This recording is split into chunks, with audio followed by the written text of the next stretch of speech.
Pseudo science.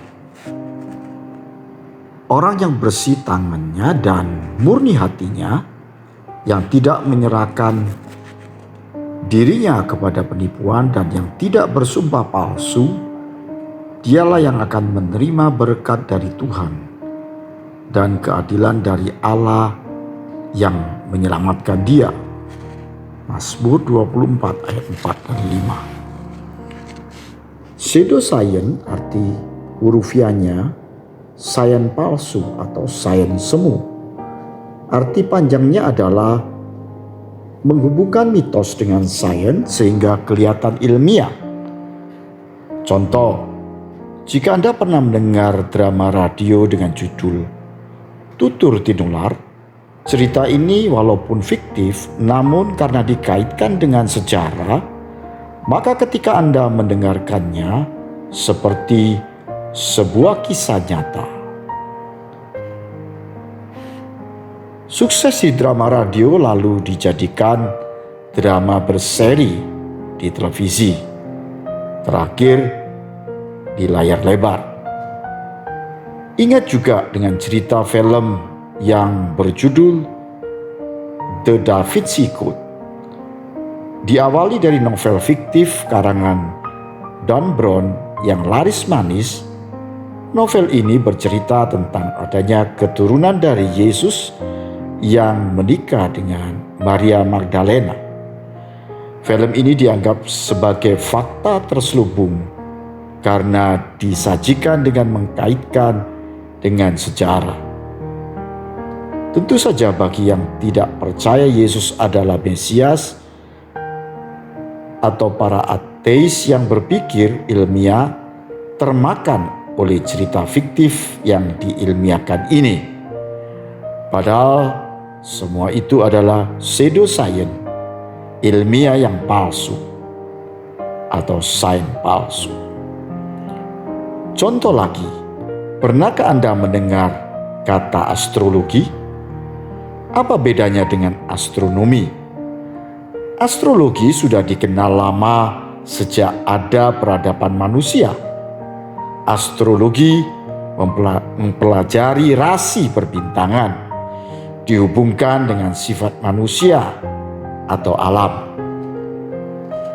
Budaya Yunani kuno dan Cina kuno mengenal astrologi. Mungkin Anda pernah ditanya, bintang Anda apa? Aries atau Cancer? Atau pertanyaan, sio Anda apa? Kelinci atau monyet? Ini semua adalah astrologi, dan astrologi bukanlah ilmu ilmiah, tetapi karena dikaitkan dengan rasi bintang, maka sepertinya ilmiah. Setelah manusia mampu membuat teropong bintang, baru astronomi dikenal. Astronomi adalah ilmu perbintangan dan ilmu semesta tanpa dihubungkan dengan nasib manusia. Astronomi murni ilmiah. Astrologi ilmiah semu atau palsu.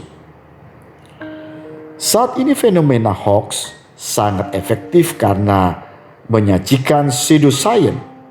Sebagai contoh, upacara di Tibet di mana para lama mempersembahkan mayat orang mati akibat gempa kepada burung bangkai. Kemudian upacara ini dilabeli penganiayaan umat agama tertentu oleh penganut Buddha di Myanmar.